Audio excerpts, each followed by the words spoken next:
prep today. So today we're going to look at confidence intervals. Let's just get to that session. Cool. So we will look at confidence intervals, so that we need to see what components we need to look at. So let's start with the first question. Let's see what it does and what it looks at, and then we can continue to the next. Somewhere I will probably need to open my tables, but that's also fine. Okay, so moving on from last time that we did look at the normal distribution. Now we're moving into confidence intervals, and again, when we look at confidence intervals, there is basically three things that we need to know. So we're going to work with a confidence interval of a mean where the standard deviation is known. Then we're going to work with a confidence interval of a mean where standard deviation is unknown. And then we will work with a confidence interval around the proportion.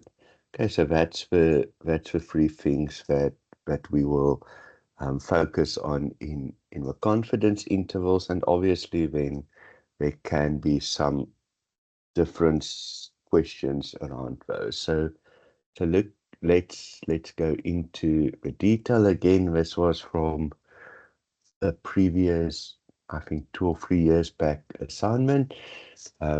So a random sample of size 100 results in a sample mean of 100. The population standard deviation is known to be 15. Okay, so we get that. What is the margin of error for estimating the 99% confidence interval around the population mean? Okay, so first thing, what does margin of error mean? So if we look at, we now know its standard deviation is known. So if we look at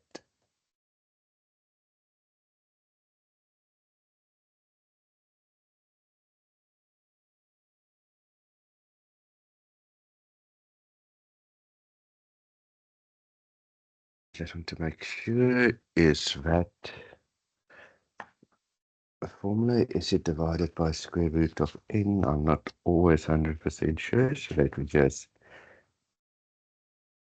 make 100% sure that when we do it, we work correctly. Z times, yes, okay, so that is fine. Okay, so when we look at the confidence interval, that component is your standard error.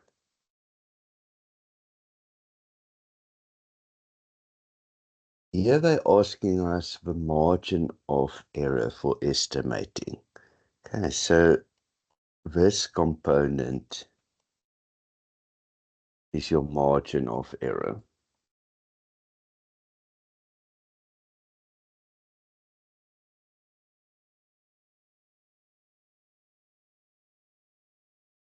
Okay, so remember, that component is your standard error, and this component for whole thing is the margin of error. So they tell us 99% confidence interval. So again, we're allowed to use, it's open book. So in your study guide, they tell us at the 99% error, what was that number? I think 2,99 two-tailed 2,58, so Z is 2,58, and then it is times, let me just get that sign away, standard deviation, they tell us is 15, N they set 100,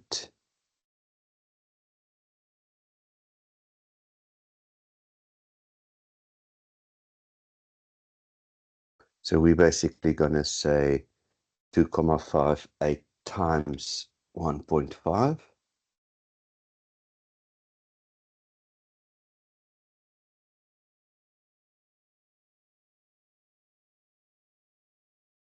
Let's see what we get. 2.5 times 1, right? 2.58 times 1.5 is equal to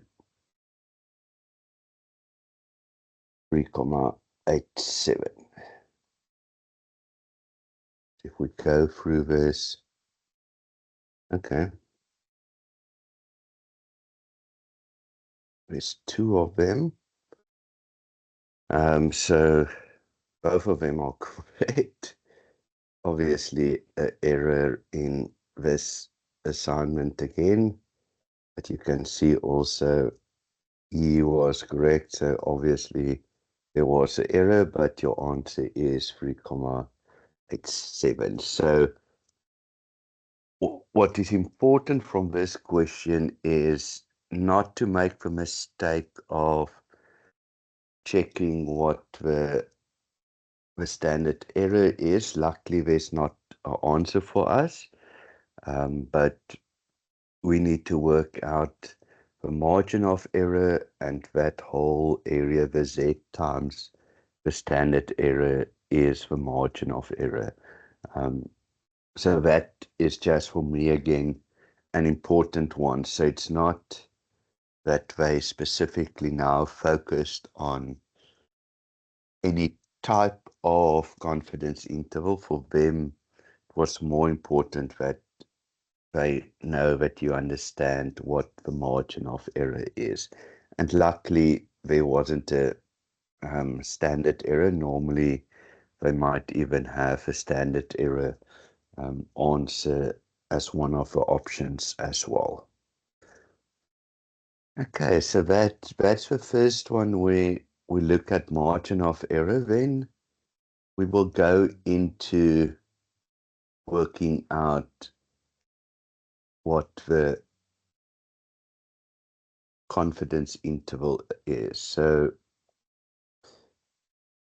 let's just make sure again when we go through it that we're happy with what is in the information. So the estimates below are 95% confidence interval for the population mean. Calculate using sample sizes of 20, 40, and 60, not necessarily in order they appear. Which estimate below must have been calculated using the sample size of 20.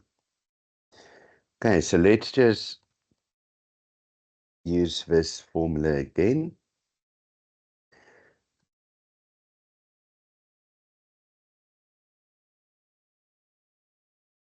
Okay, so and let's just focus on that component. So let's say that is 10, that is 20, then that standard error is 10 divided by square root of 20. So let's just quickly check what that is. So I get something like 2,32324. Okay, so if it's 10 and 20, 2,24. If it is 10 and 40,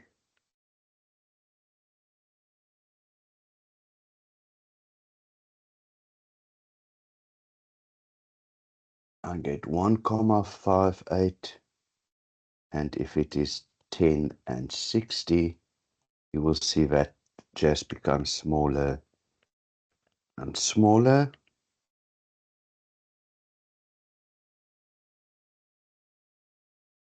Okay, so the smaller the sample size, so when n was 20, that confidence interval would have been the biggest. As n becomes bigger, that becomes smaller. Okay, so if we need to find a confidence interval in here for n is equal to 20, we know that it will have the biggest confidence interval. So the one with the biggest gap between lower and upper will be the one with the smallest n. Okay, so we can nearly say that minus that we get the answer, but we can see for a second one that goes up 3, that goes down, so the gap is bigger, and then for the last one, the gap is the biggest. Okay, so what we can see out of this, the bigger the sample, the smaller the interval. Okay, so the bigger the sample, the smaller the interval. So, and here we can see as the sample grows bigger, your confidence interval will get smaller. Okay, bigger sample, smaller interval. So again, nothing really that is traditionally asked, because we normally would just work out a confidence interval for one of those three entities. So at the moment, we had two questions that are not always 100% linked to just working out the confidence interval. So I thought that is just important to put those two into this questions, that if there is anything weird, that we have covered it. Okay, so now we go into a bit of more the traditional type of questions. The Department of Basic Education, earlier finding from a survey of 150 learners, suggest an average travel time of 114 minutes from home to school at one of the schools of interest. Assume population standard deviation of learners traveled is 72. So population standard deviation is known. If it is known, we work with a Z. Okay, so when we go to our formula, it will be Z times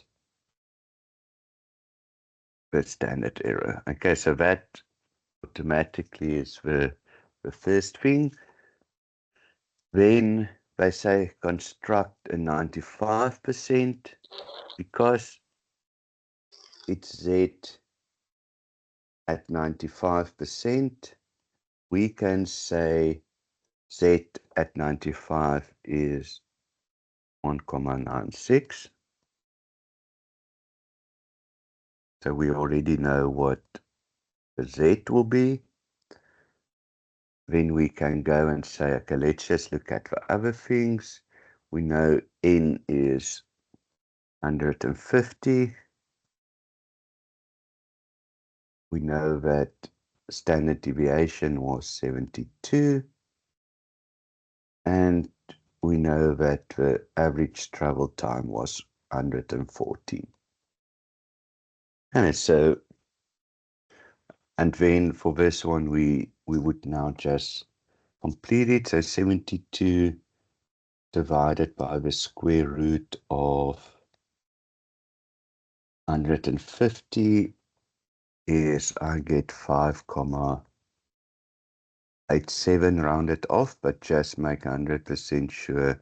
I would normally keep a few more decimals in it, or I would just first check what is the decimals that they are reporting. So 5,878775 times 1,96.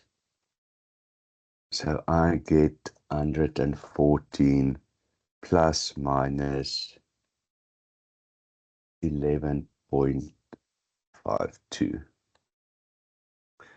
Okay, so then if I add and minus, so 11.52 plus 114 is 125.52. Okay, there is, I don't see any others, but let's just make 100% sure. And 114 minus 11.52 is 102.48.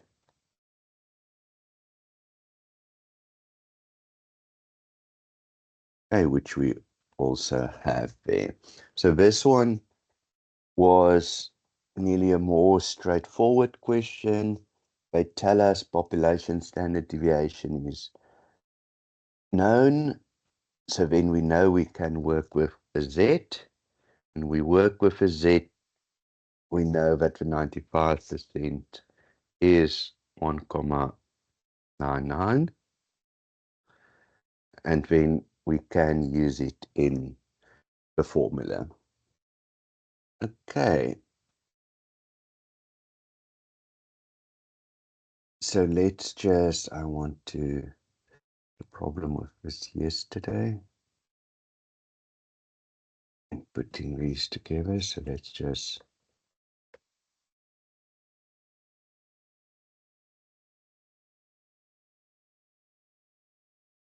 get to that question now. So let's get to question 4.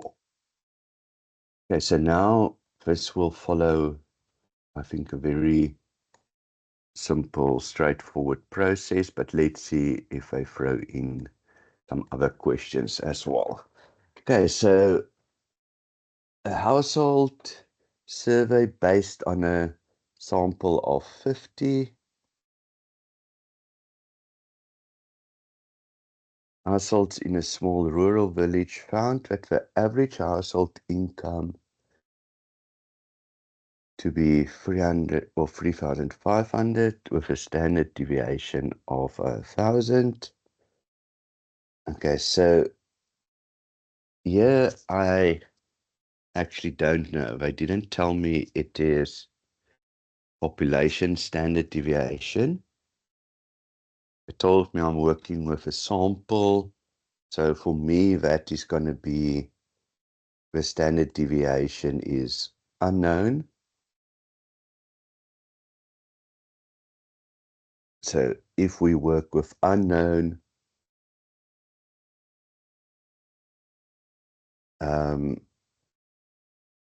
we would have a T.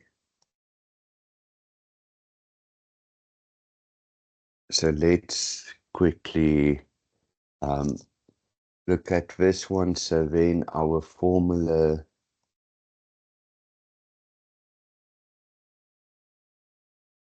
will look slightly different. But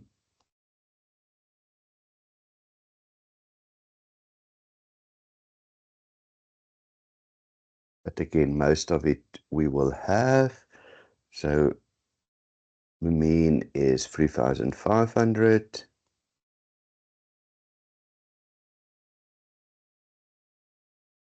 The T we will need to find out. We've got the standard deviation as 1,000. We got the sample as 50, but the T we still need to work out. So let's see T degrees of freedom is 49. And then it is also alpha, which is 0.01, because we say 100 minus that and divide by 2. So we will need to go and look at your T distribution table at 49, and that would be 0.005. Okay, so let's first do that. Let's go and see that we get that value. So let me open. So this is where it seems like all my PDFs, I need to download the PDF reader. So let's quickly check. Again, this is in your 101 study file that they shared. We need to look for T distribution. So let's quickly see T T49. So it's just the next one, 49. And doesn't it want to? Let's see, T49 and 0.005. Okay, so there we are, 2.68. So we have that as 2.68. So let's see if we work that out, what we do get. So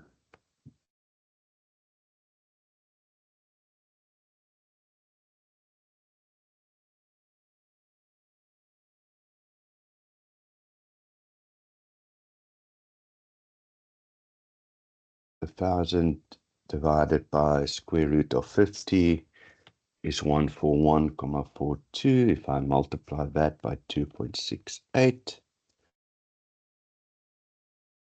I get that we're gonna plus and minus.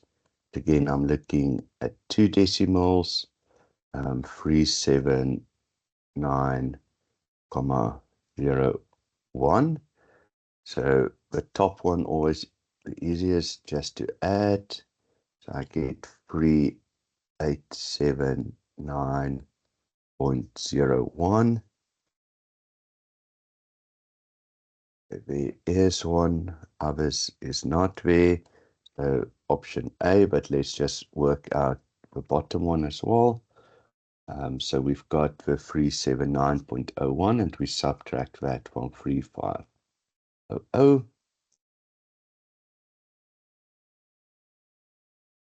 That will give us the bottom one. Okay, so that was one where we've seen standard deviation is unknown.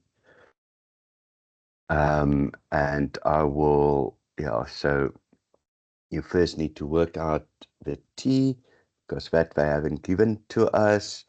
We can't, like in the Z, say that T, because it's 99%, we know what the T value is, because it's all dependent on the sample. And then we can work it out. Okay. The practice exam quiz, I will ask the lecturer that I can get a link to that so that I can just share it with everyone. It's supposed to be, but I also haven't seen a email or any of the notifications, but it's supposed to be sent to your My UNISA inbox, but I will ask the lecturer about that so that I can get the link that I can send it to you guys. I will do that today, so I will let you know about that. Okay.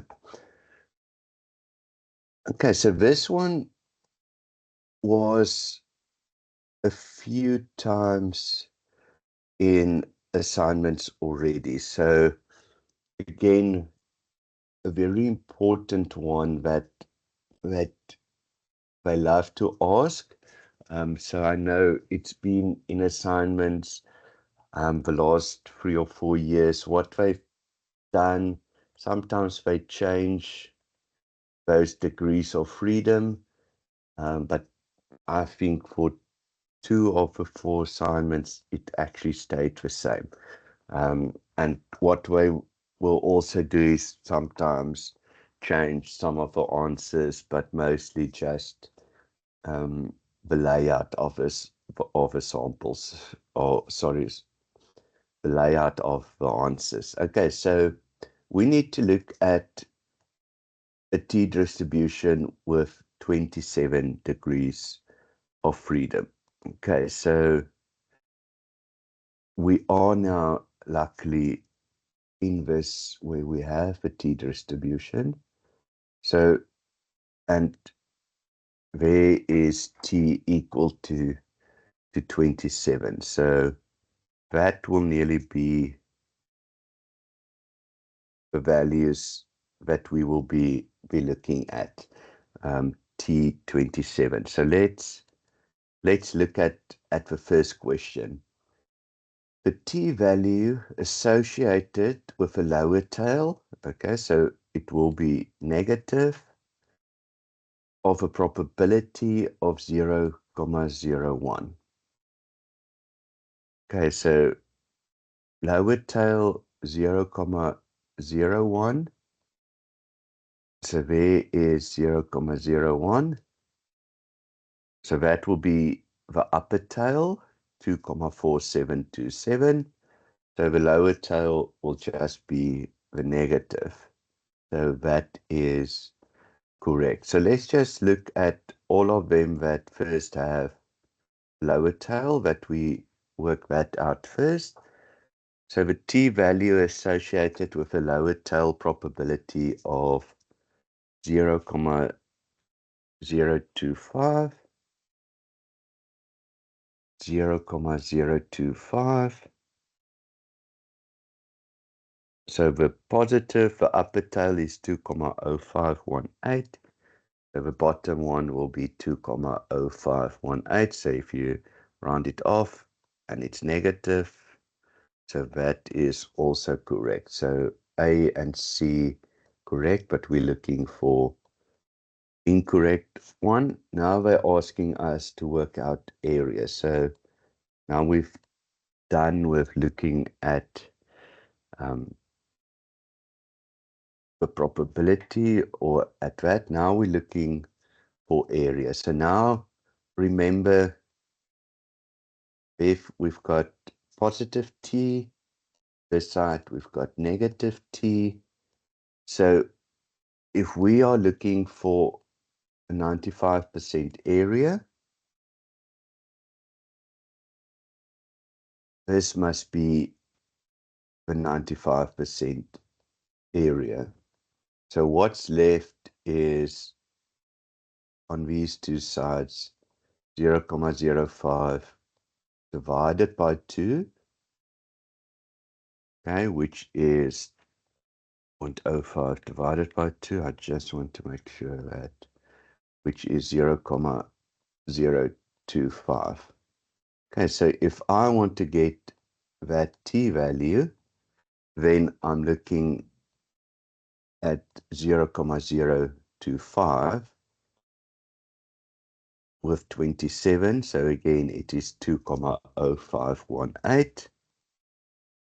Okay, so that must be actually 2.052 plus and minus. Okay, so that one is the incorrect one. But let's just look at 90 and 80 as well. So if it is 90 in this area, that means that in that space we will have 5%. In that space we will have 5%. So for 90, we are actually looking at alpha equal to 0.5. Oh, sorry, 0.5. So for the 90, looking at that, then we get 1.7033. 1.7033, so that is correct. And then if we look at 80, so this area will cover 80%.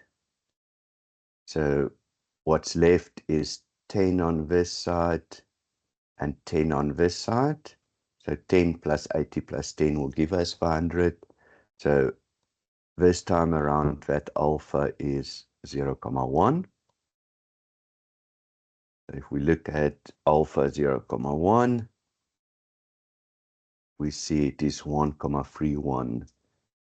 If we round it off, 1.314, 1.314, positive or negative and positive. So that is correct. Okay, so this one they did, I know it was in previous assignments, I think last year as well. I think it was in this year's assignment from you guys. And what they normally would change a bit is the degrees of freedom, and they normally just swap some of these orders around. Okay, but the principle stays the same.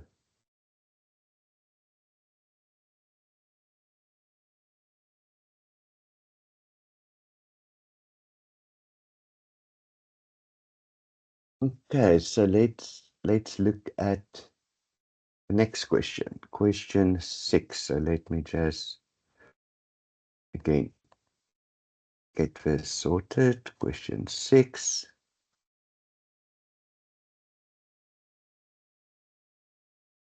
Okay, so in this one, let's again read it and see. So a simple random sample of size 46 from a normal population results in a sample of 300 and the sample standard deviation of 50.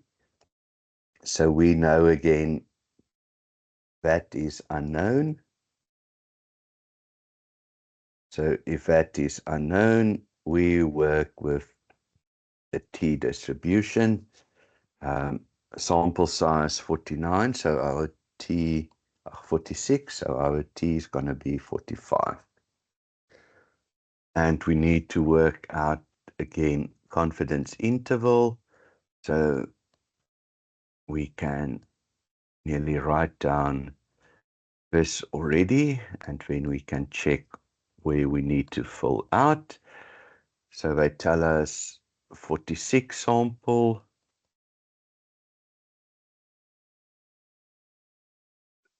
mean 300,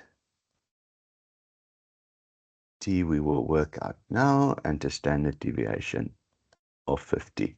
Okay, so t, we're going to look at T45, and if we look at 90, we've now seen with all of those things, the component that's left behind is 10, but that divided by 2, so we sit with 0.05. So T45 and the alpha 0.05. T45, let's see, T45 and 0.05. Okay, so it's this. Okay, so 1.6794, 1.6794. Okay, so let's see if that is the correct one. So 50 divided by the square root of 46, I get 7,37 times 1,6794. Let's hope it is correct. 300 plus minus, and again, we see two decimals, 12,38. Okay, so then to the top side, 300 plus that gives 312.38.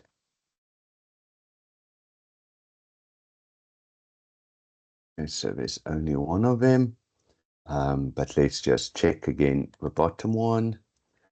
So 300 minus 12.38 gives us 287.62.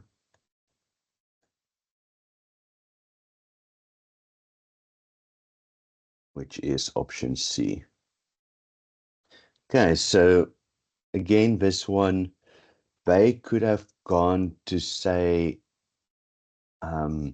here they told us sample standard deviation, but again, like one of the previous ones, where they didn't say sample, so if they don't tell us population, we know we are working with a sample. So sample means standard deviation is unknown. If standard deviation is unknown, we need to work out the t. Okay. And let's look at the next one, question 7.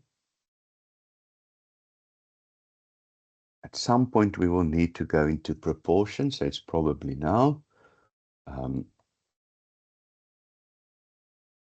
Consider the following application exercise from a previous assignment. Most of the school learners reports a decline. Okay, in a sample of 150 schools, we have 114 reported decline in the number of learners absent. Construct a 90% confidence interval estimate for the population proportion. Okay. Automatically, that means we're working with a Z. We've got the 90%. So if we work with 90%, we can get that again from the table. So 90% is 1,645. Okay, so now we just need to make sure that our formula is correct for this one. So let's just to get, where is my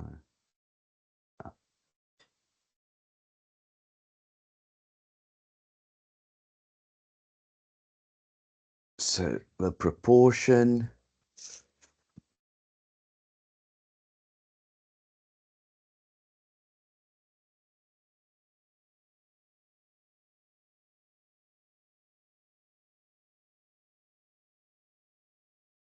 divided by n, and then the square root of it.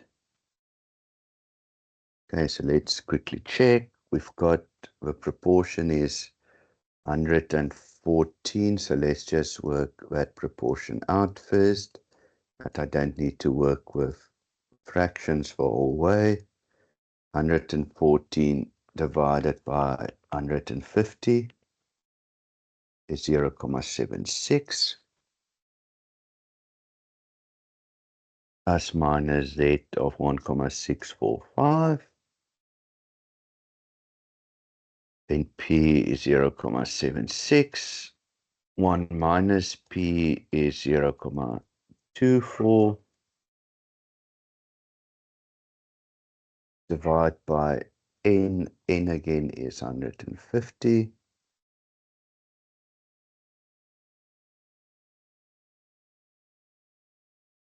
Okay, so let's check that out. So 0.76 times 0.24 divided by 100 150. The square root of that I get as 0.0348, and it does continue. So 1,645 times that is 0,057. And let's just check how many decimals free. So I will stop there. So 0,76 plus minus that. So the top side is 0,817. There's 0,817. And then if we look at the bottom side, it is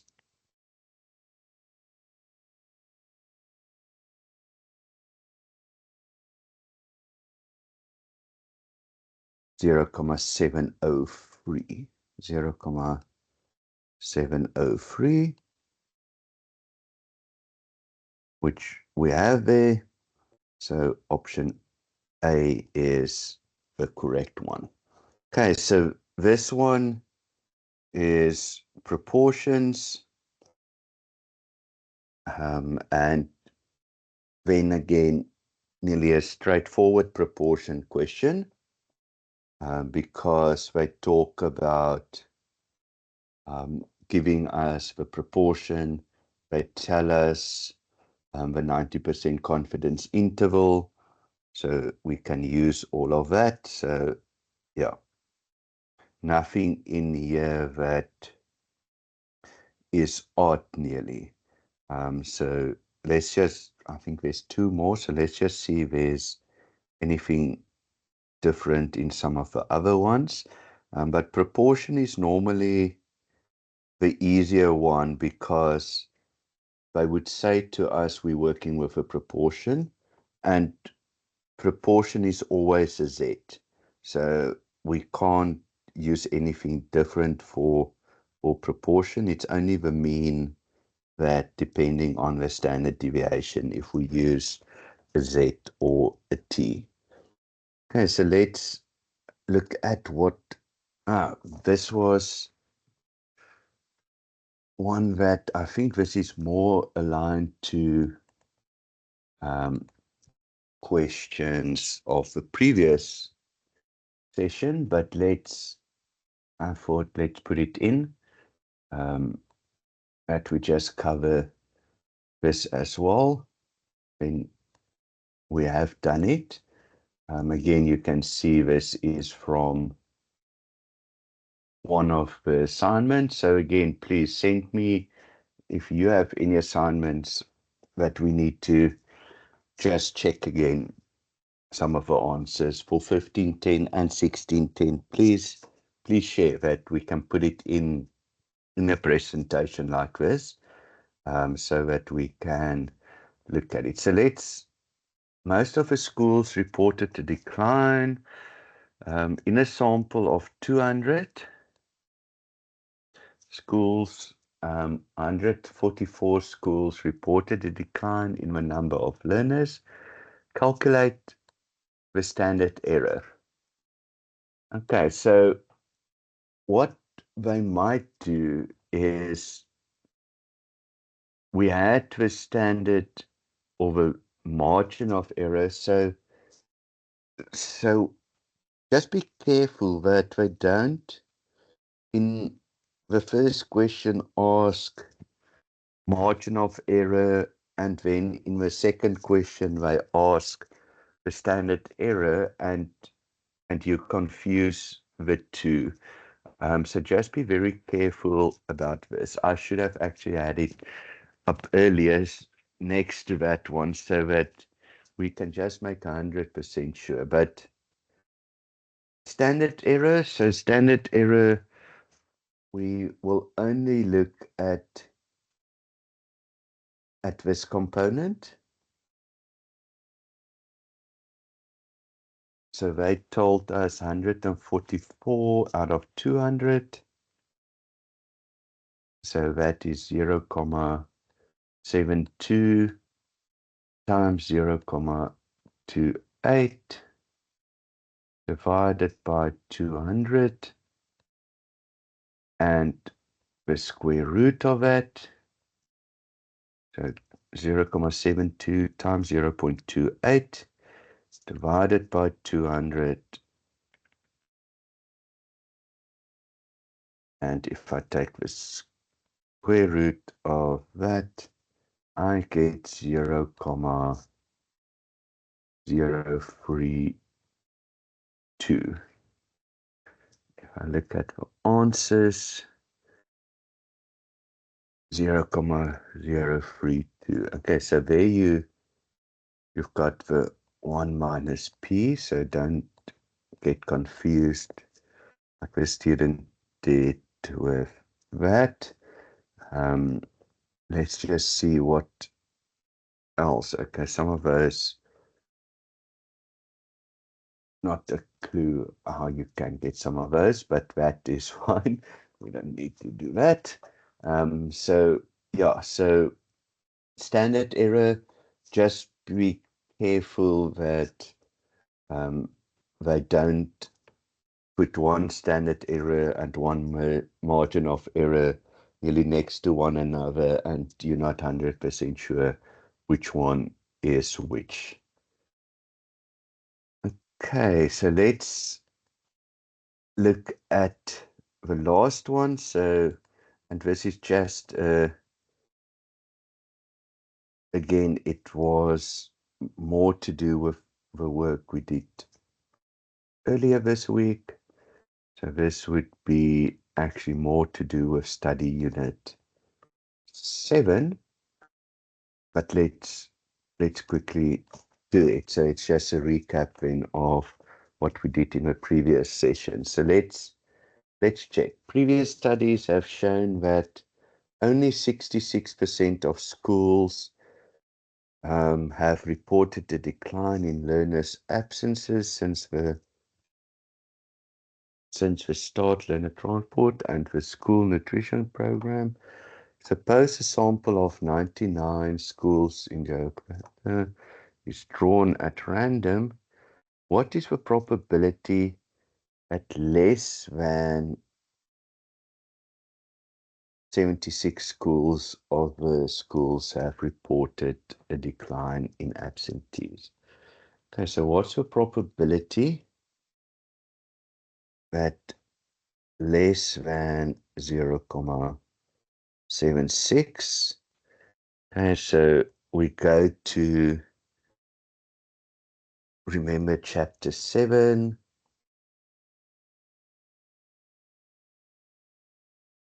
So 0.76 minus 0.66. Now I must just get this formula right. Again, I normally don't know it off by heart, but that's why we have we are allowed to use your study guides, formula page, all those kind of things. My study notes that I will also resend again. That's a bit more pages, but it has covered all of these things. Okay, let's just quickly see that I'm doing it right. So that is what we're testing. That is the population. When we work out a standard error, it is that minus that. The n is 99. Okay, so whatever that answer is, we will check it on this. So let's quickly see 0.66 times 0.34 divided by 99. Check the square root of that. So at the top, I get 0.1 divided by 0.04 7. I hope that is correct. That will give me something like 2.10.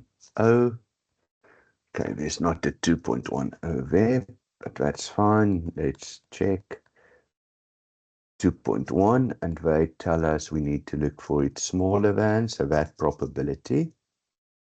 You can already see what we will eliminate is that. What we will eliminate is that.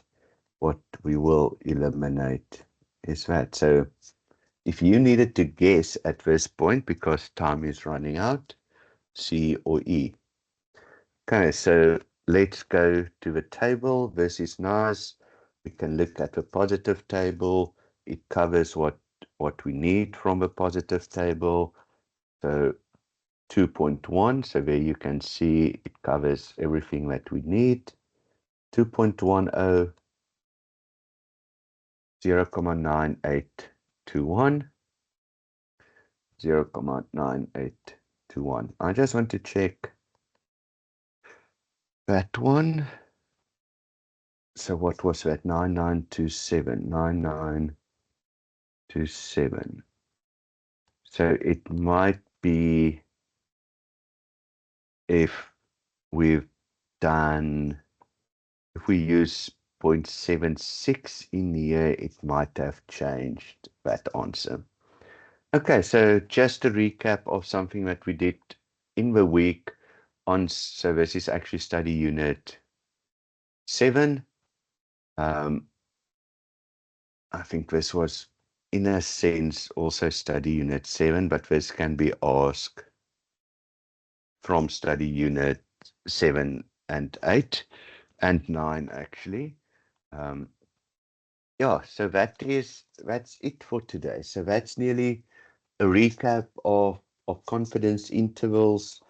In the week, we will cover hypothesis testing, and then we will, let me quickly see, you guys are writing the 26th, so we will have still a few sessions before that. So by this time next week, hopefully we're done with all the study units, and then I will just look at old exam papers and we will just continue, but then it will be random. So it will not be study unit for study unit that we do a few. It will just be random questions that we will go through. Okay, that is it for today, everyone. Thanks again for joining on a Sunday morning. Again, as usual, I will